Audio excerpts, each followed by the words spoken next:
वह कोई गर्मियों की रात रही होगी। शहर के एक प्रतिष्ठित एमबीए कॉलेज के बॉयज हॉस्टल की छत पर 4 दोस्त बैठे हुए थे और हाथ में एक एक एपी फिज की बोतल थी, मगर उनके हाव भाव से लग रहा था शायद उस एपी फिज की बोतल में शराब भी थी। भाई बस ये 2 दिन और बीत जाएं, प्लेसमेंट्स भी सही से हो जाएं, तब तो सब सेट, सब अपनी अपनी जॉब में बिजी हो जाएंगे। सबको ऐसे हॉस्टल की छत पर बैठना, दुनिया भर की बातें करना, जूनियर्स की रैगिंग लेना, ये सब बहुत याद आने वाला है, रजनीश ने विनोद को देखते हुए कहा। हाँ भाई, जब जिंदगी पूरी तरह निर्धारित हो जाती है तब ये कॉलेज लाइफ बहुत याद आती है, देवेश ने विनोद और रजनीश के कंधों पर हाथ रखते हुए कहा। मगर सालों क्या हम सब कभी वह भूल पाएंगे जो उस दिन हुआ था, रजत ने कहीं शून्य में देखते हुए कहा। साले मनहूस, तेरा हर वक्त ऐसी बातें करना क्या जरूरी है, कभी तो उस बात को भूल जाया कर और हमें भी भूल जाने दिया कर, विनोद ने रजत को घूरते हुए कहा। वह बात हमारी जिंदगी का एक ऐसा कड़वा सच है जिसे हम चाहकर भी नहीं बदल सकते, रजत ने कहा। अंधेरी रात में जब चांद भी बादलों के पीछे कहीं दुबका पड़ा था, उस 2 मंजिला भव्य हॉस्टल के सामने वाली सड़क से लगी रोड लाइट ही थी जो अंधेरे को मिटाने की कोशिश कर रही थी, मगर अचानक वह भी ऑन ऑफ होने लगी और पास से घर घर की आवाजें आने लगी। चलो भाई, मौसम खराब हो रहा है, नीचे चलते हैं, इस रजत की बातें सुनने से बेहतर है सब अपने अपने बिस्तर पर जाकर सो जाएं, देवेश ने कहा। इसके बाद वे चारों छत पर रखी बड़ी सी पानी की टंकी के दाईं ओर लगी लोहे की सीढ़ी से नीचे उतर गए। सब कुछ शांत हो गया था, मगर काले आसमान में बिजली चमक उठी और पानी की टंकी की ओट में एक बड़ा सा काला साया खड़ा नजर आया, जिसकी एक जोड़ी बिल्लौरी आंखें चमक रही थी और अगले ही पल वह गायब हो गया। रात के 2 बज रहे थे। दूसरी मंजिल के बड़े से गलियारे के दोनों ओर 6 कमरे थे और उस गलियारे से ही निकलता हुआ गलियारा बाईं ओर मुड़ गया था, जहां फिर दोनों ओर 6 कमरे थे। पहले वाले गलियारे के अंत में एक बड़ी सी वॉल क्लॉक लगी हुई थी और उसके बाईं ओर बाथरूम व दाईं ओर स्टोर रूम था। वॉल क्लॉक से आगे बढ़ते हुए देवेश और रजनीश का कमरा दूसरे नंबर का था, वह उसके सामने वाला कमरा विनोद और रजत का था। गलियारे में लगा छोटा सा पीला बल्ब केवल एक इशारा था कि यहाँ जिंदा लोग हैं, अन्यथा वहाँ शमशान से भी अधिक डरावनी खामोशी पसरी हुई थी। रजनीश और देवेश अपने कमरे में अपने अपने बिस्तर पर सो रहे थे और उनके ही बगल वाली कमरे में रजत और विनोद घोड़े बेचकर सोए हुए थे। रोड लाइट के ऑन ऑफ होने की तरह ही अब गलियारे में लगा बल्ब भी ऑन ऑफ होने लगा। पूरे हॉस्टल में किसी लड़के के फफक फफक कर रोने की आवाजें गूंजने लगी। रजनीश की आंखें खुली और नींद में ही एक भद्दी सी गाली देता हुआ वह बोला, कौन साला बहन लड़कियों की तरह रोए जा रहा है रात के समय। और वह नींद में ही चलता हुआ बाहर गलियारे में पहुंचा, मगर वहां कोई भी नहीं था। हाँ, बल्ब जरूर अभी जल बुझ रहा था। रजनीश ने पूरा द्वितीय मंजिल छान मारा, मगर कहीं कोई नहीं मिला। थक कर वह वापस अपने कमरे में सोने के लिए जा ही रहा था कि तभी रोने की आवाज और तेज हो गई। इस बार ध्यान से सुनने पर रजनीश को वह आवाज बाथरूम से आती हुई महसूस हुई। कौन रो रहा है लड़कियों की तरह? उसने बाथरूम में झांक कर देखा तो कोई भी नजर नहीं आया, मगर अब गलियारे में लगे उस पीले बल्ब के साथ साथ बाथरूम की लाइट्स भी जलने बुझने लगी थी। रोने की आवाज अब पूरी तरह से बंद हो गई थी। इस बार वह थोड़ा सा पका गया, मगर डरा नहीं। उसने सोचा, जब यहाँ आ ही गया हूँ तो हल्का होकर ही चलता हूँ, और वह अपना काम निपटाने लगा।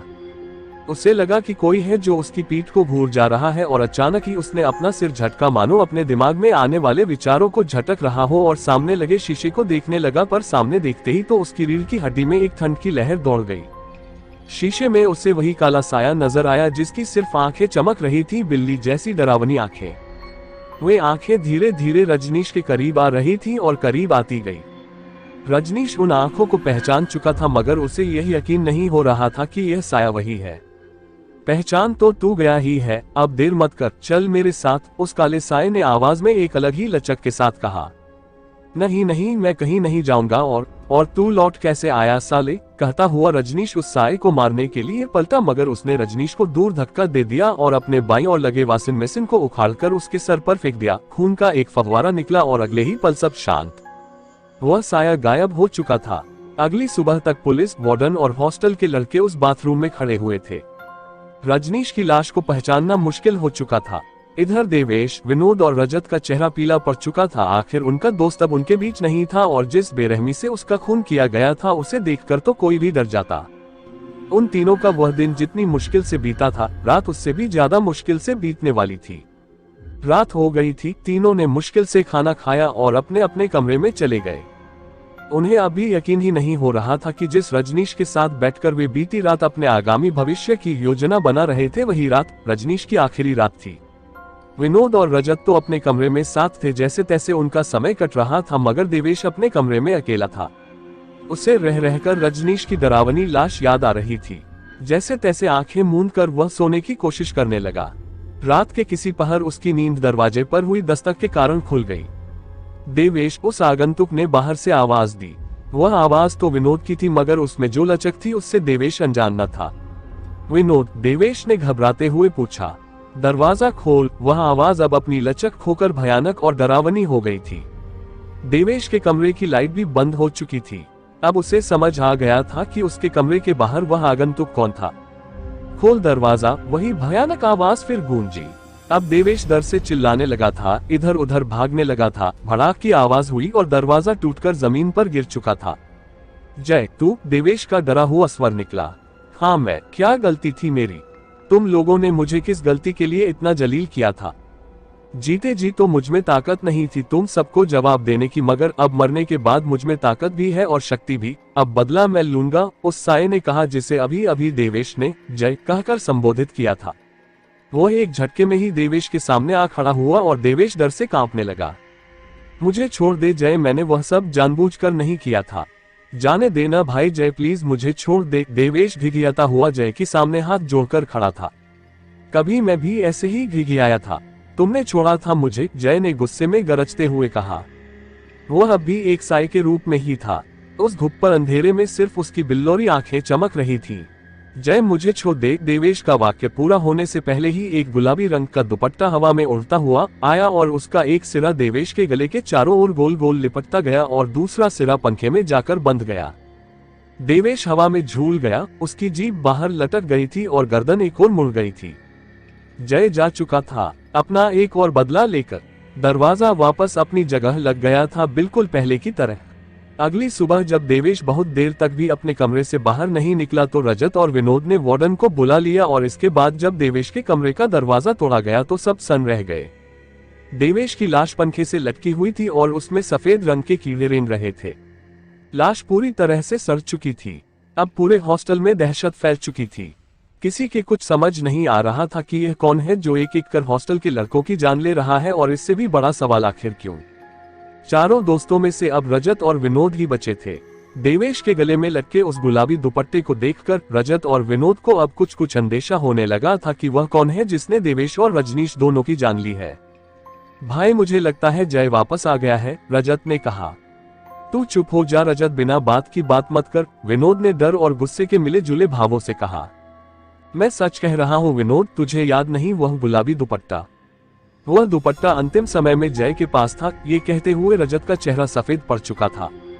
हमने उसे नहीं मारा, विनोद ने चिल्लाते हुए कहा। तेरे चिल्लाने से सच नहीं बदल जाएगा।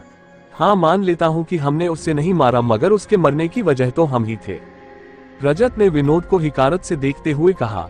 मैंने कहा ना साले चुप हो जा, कहते हुए विनोद ने रजत को एक मुक्का मार दिया। रजत जमीन पर गिर पड़ा था और विनोद वह अलमारी से अपनी शराब की बोतल निकालकर गुस्से में हॉस्टल की छत पर चला गया। अकेला मत जा विनोद, रजत ने उठने की कोशिश करते हुए कहा, मगर तब तक विनोद जोर से दरवाजा बंद करके जा चुका था। रजत ने उठकर बाहर जाने की कोशिश की, मगर वह अपने ही कमरे में बंद हो चुका था। लाख कोशिशों के बाद भी वह दरवाजा नहीं खोल पा रहा था। दूसरी ओर विनोद गुस्से में शराब पीता जा रहा था और सीढ़ियां चढ़ता हुआ जय को भद्दी गालियां देता जा रहा था।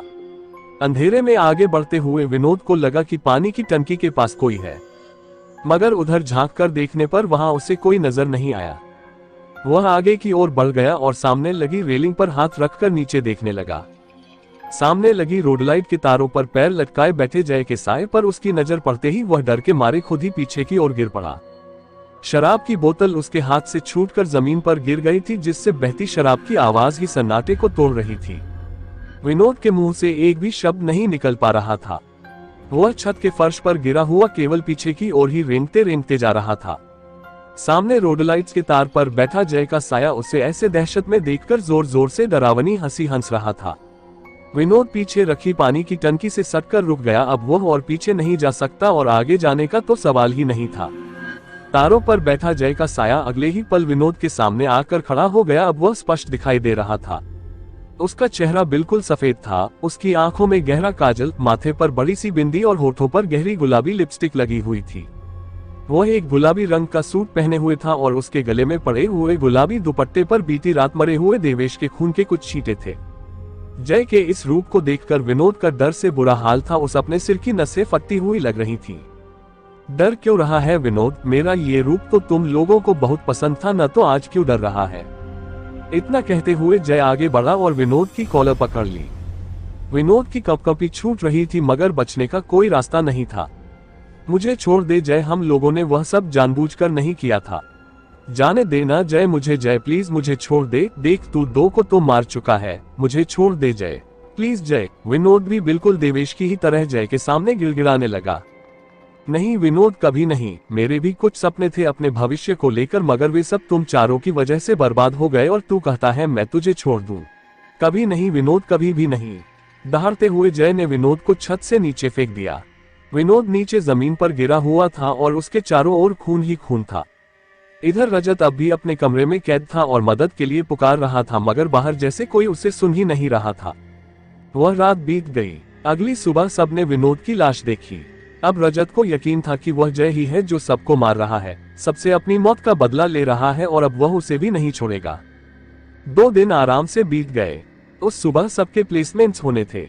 रजत भी थोड़ा खुश था कि वह बच गया है और अब प्लेसमेंट मिलते ही वह इस जगह से, इस हॉस्टल से दूर चला जाएगा जहां जय उसका कुछ नहीं बिगाड़ पाएगा। वह सुबह सुबह प्लेसमेंट में जाने के लिए तैयार हो रहा था। आईने के आगे वह अपने बाल संवार ही रहा था कि उसका खुद पर कोई काबू नहीं रहा। अचानक से एक बिंदी का पैकेट उसके सामने आया और न चाहते हुए भी उसे एक बिंदी अपने माथे पर लगानी पड़ी। जो कपड़े उसने पहने थे उन्हें खुद ही उतारकर वह एक सूट पहन चुका था। आंखों में गहरा काजल और होठों पर गहरी लिपस्टिक लगाकर वह अपने कमरे से बाहर निकला तो सब उसे देखकर हंस रहे थे। वह कहीं भाग जाना चाहता था मगर उसका खुद पर कोई काबू ही नहीं रह गया था। वह लड़खड़ाती मगर एक लचक भरी चाल के साथ हॉस्टल की छत पर चला गया और उसके पीछे पीछे बाकी के लड़के भी जाने लगे जो उसकी इस हरकत पर जोर जोर से हंस रहे थे। उन्हें लग रहा था ऊपर जाकर और एंटरटेनमेंट होने वाला है। जब रजत ऊपर पहुंचा तो जय उसके सामने खड़ा था। न सिर्फ रजत बल्कि वे सभी लड़के जो ऊपर आए थे वे सब जय को देख पा रहे थे। तू तो बहुत पहले से ही डरते डरते अपनी मौत का इंतजार कर रहा था रजत, आज मैं तुझे उससे मिलवा ही देता हूँ, जय ने मुस्कुराते हुए गर्दन टेढ़ी करते हुए कहा। नहीं जय मुझे छोड़ दे, रजत ने कहा। इस बीच हॉस्टल के बाकी लड़के कभी जय को देखते तो कभी रजत को देखते। कभी मैं भी ऐसे ही गिड़गिड़ाया था, मुझे जाने दिया था तुम लोगों ने, मुझे छोड़ा था क्या तुम लोगों ने? नहीं न, गलती क्या थी मेरी? बस यही कि मैं तुम लोगों जैसा नहीं था। अगर मैं एक समलैंगिक था तो इसमें मेरी क्या गलती? मैं भी यहाँ कुछ सपने ही लेकर आया था मगर तुम लोगों ने मेरा मजाक उड़ाकर धीरे धीरे मेरे हर सपने को तोड़ दिया। मैं जीना चाहता था मगर तुम चारों अंदर ही अंदर मुझे मार रहे थे। अरे मुझे गर्व था अपने समलैंगिक होने पर भी, कम से कम तुम लोगों की तरह किसी लड़की के साथ जबरदस्ती करने की कोशिश तो नहीं की थी।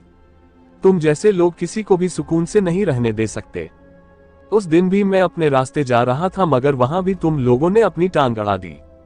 मेरा मजाक उड़ाया सो उड़ाया, मुझे जबरदस्ती यह कपड़े पहनाए, ये काजल, ये बिंदी, ये लिपस्टिक लगाकर तुम सब बहुत खुश हो रहे थे ना? अरे इतने से भी जिंदा रह जाता मैं, मगर तुम लोगों ने मेरा वीडियो बनाया, उसे वायरल किया। रास्ता ही क्या था मेरे पास सिवाय आत्महत्या के? जय की आंखों से खून के आंसू टपक रहे थे। सब स्तब्ध थे। शायद उसकी आत्महत्या की असली वजह बाकी सबको आज पता चली थी। जय मैंने तुझे नहीं मारा, मुझे जाने दे जय, रजत ने हाथ जोड़कर कहा। क्यों रजत? ताकि फिर कभी कोई जय तुझसे टकरा जाए तो तू उसे भी मेरी तरह मरने को विवश कर दे। अब मैं किसी और जय को मारने के लिए तुझ जैसे इंसान को जिंदा नहीं छोड़ सकता। इतना कहकर जय ने रजत के अंदर प्रवेश किया और जाकर रोडलाइट में उसका सिर दे मारा। एक जोरदार धमाके के साथ सब खत्म हो चुका था। रजत मर चुका था, ठीक वैसे ही जैसे जय की लाश मिली थी सबको, रोडलाइट में उलझी हुई। इसके बाद उस हॉस्टल को हमेशा के लिए बंद कर दिया गया। दोस्तों कहानी कैसा लगा कमेंट बॉक्स में जरूर बताएं और अगर आप हमारे चैनल पर नए आए हैं तो वीडियो को लाइक शेयर और चैनल को सब्सक्राइब करके बेल आइकॉन को प्रेस कर देना ताकि आगे और भी नए नए रोचक कहानी आप लोगों के पास सबसे पहले पहुंचे। तो चलिए मिलते हैं किसी और नए कहानी के साथ, तब तक के लिए धन्यवाद।